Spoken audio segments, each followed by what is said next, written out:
Brazil শব্দটি শুনলে প্রথমেই মনে আসে ইতিহাসে সর্বকালের সেরা ফুটবলার হিসাবে স্বীকৃত পেলের কথা। সেই সাথে ভেসে ওঠে চোখ ধাঁধানো নান্দনিক ফুটবল ম্যাচ। এরপর সামনে আসে সবুজ আর হলুদের মিশ্রণে অপূর্ব সুন্দর এক পতাকার রং। ব্রাজিলীয় গান ও নৃত্যের একটি ধরন সাম্বার নামটিও উঠে আসে। এই জানার বাইরেও রয়েছে ব্রাজিলের ঐতিহ্য আর সংস্কৃতির দীর্ঘ ইতিহাস। আপনি সিগারেটের বিনিময়ে পতিতা পাবেন। আপনি কি জানেন ব্রাজিলের যৌনতার হলিডে পালন করা হয়? এই দেশের একটি দ্বীপের আকর্ষণীয় নারীরা পুরুষের কাছে ভালোবাসার আকুতি জানিয়েছেন। তবে আপনি যদি তাদের সাথে কোনো সম্পর্কে আবদ্ধ হতে চান, তবে আপনাকে কিছু নিয়ম মেনে চলতে হবে। এমন আরও ইন্টারেস্টিং তথ্য থাকছে ব্রাজিল সম্পর্কে, যা জানলে মনে মনে বলবেন, ইস, একবার যদি যেতে পারতাম। বন্ধুরা, ভিডিওটি অবশ্যই শেষ পর্যন্ত দেখবেন। ব্রাজিল দক্ষিণ আমেরিকার সবচেয়ে বড় দেশ। এর আয়তন 25,14,870 বর্গ কিলোমিটার এবং জনসংখ্যায় প্রায় 19 কোটি। দেশটির মোট জনসংখ্যার প্রায় 85% ক্যাথলিক খ্রিস্টান। তবে অন্য ধর্ম অবলম্বীর পাশাপাশি বেশ কিছু মুসলিমও রয়েছে এখানে, যা মোট জনসংখ্যার প্রায় 5-6%। এক প্যাকেট সিগারেট কিংবা মদের বিনিময়ে দেহ বিক্রি করছে ব্রাজিলের অল্প বয়সী অতি দারিদ্র পরিবারের মেয়েরা।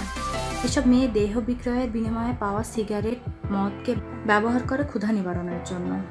এমনিতে ফ্রি যৌনতার দেশ হওয়ায় দেশটি পতিতাবৃত্তি বৈধ হলেও এক্ষেত্রে শিশুদের ব্যবহার নিষিদ্ধ। তবে নিষেধাজ্ঞা থাকলেও দেশটিতে বর্তমানে প্রায় 2,50,000 মেয়ে পতিতাবৃত্তির সাথে জড়িত। একাধিক কর্মী জানান, তারা মিলনের বদলে অনেক সময় সিগারেট কিংবা মাদক নিয়ে থাকে।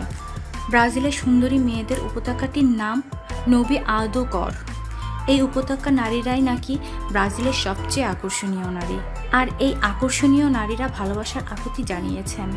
মেয়েদের এই উপত্যকায় পুরুষ যে একেবারেই নেই তা কিন্তু নয়, কিন্তু নারীদের তুলনায় পুরুষের সংখ্যা একেবারেই কম। এই স্বল্প সংখ্যক পুরুষরা আবার কাজের খোঁজে চলে যান অন্য শহরে। সুন্দরীদের ভালোবাসার বা ভালোবেসে বিয়ে করার আর কেউ থাকে না। তাই নিরুপায় হয়ে সেই সব নিঃসঙ্গ নারীদের একদল সম্প্রতি ভালোবাসার আহ্বান জানিয়েছেন। এখন দেখার অপেক্ষা তাদের প্রেমের আহ্বানে কোনো পুরুষ সাড়া দেয় কিনা। তবে কোনো পুরুষ যদি সাড়া দিয়ে তাদের সঙ্গে সম্পর্কে আবদ্ধ হতে চান, তাহলে তাদের কিছু নিয়ম মেনে চলতে হয়। ব্রাজিলের মেহেনুকা গ্রামে পুরুষরা নারীদের আকৃষ্ট করেন মাছ দিয়ে। মধ্য ব্রাজিলের মেহেনুকা গ্রামে নারীরা তাদের প্রণয় প্রার্থীদের মধ্যে একজনকে বেছে নেবার এক সহজ পন্থা বের করেছেন। একজন নারী প্রেম প্রার্থী যদি একাধিক হয়, তাহলে পুরুষদের সেই নারীকে উপহার দিতে হয় একটি মাছ। যার মাছ সবচেয়ে বড়, তিনি জিতে নেবেন সেই নারীকে। পৃথিবীর সবথেকে বিষাক্ত সাপের বাস ব্রাজিলে। ব্রাজিলে অবস্থিত একমাত্র সাপের দ্বীপ রয়েছে। এখানে এত পরিমাণ সাপ যে পা রাখার পর্যন্ত জায়গা নেই। দ্বীপটিতে প্রায় 4,000 বিষধর সাপের পাশাপাশি পৃথিবীর সবথেকে বিষধর সাপ বাস করে। ব্রাজিলিয়ানরা মিথ্যা কথা বলতে চ্যাম্পিয়ন। তারা এমন ভাব দেখায় যেন আপনার জন্য আকাশের তারাও এনে দেবে, কিন্তু 5 সেকেন্ড পরই আপনাকে বলবে, আপনাকে তো ঠিক চিনলাম না। তবে এরা সাধারণত খুব ধৈর্যশীল হয়। তারা জীবনের ছোট ছোট বিষয়গুলো উপভোগ করতে জানে, তাই তারা খুব একটা অসুখে ভোগে না। ব্রাজিলে বিভিন্ন জাতির লোকের বসবাস।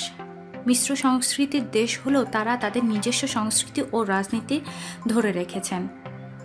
এর মধ্যে কার্নিভাল হচ্ছে ব্রাজিলের সবচেয়ে বড় সাংস্কৃতিক উৎসব, যা ইস্টারের 40 দিন আগে অনুষ্ঠিত হয়। এই দিনে সর্বোচ্চ সংখ্যক অনুষ্ঠান অনুষ্ঠিত হয়। পুরো দেশের কাজকর্ম প্রায় 1 সপ্তাহের জন্য সম্পূর্ণ বন্ধ হয়ে যায়। এই কার্নিভাল মূলত 1850 সাল থেকে শুরু হয়। কার্নিভালের অন্যতম আকর্ষণ হচ্ছে সাম্বা নাচ। এটি ব্রাজিলীয় গান ও নাচের একটি ধরন, যা সারা বিশ্বে পরিচিত। উৎসবে প্রায় 50 লাখ মানুষ এক জায়গায় সমবেত হয়। পৃথিবীর সবথেকে বড় বন আমাজন, যার বেশিরভাগ অংশে এই ব্রাজিলে অবস্থিত। এই বনের আয়তন 55 লক্ষ বর্গ কিলোমিটার। একে পৃথিবীর ফুসফুস বলা হয়। পৃথিবীর 20% অক্সিজেন আসে এই আমাজন থেকে। কফি রপ্তানিকারক দেশ হিসাবে ব্রাজিলের স্থান প্রথম।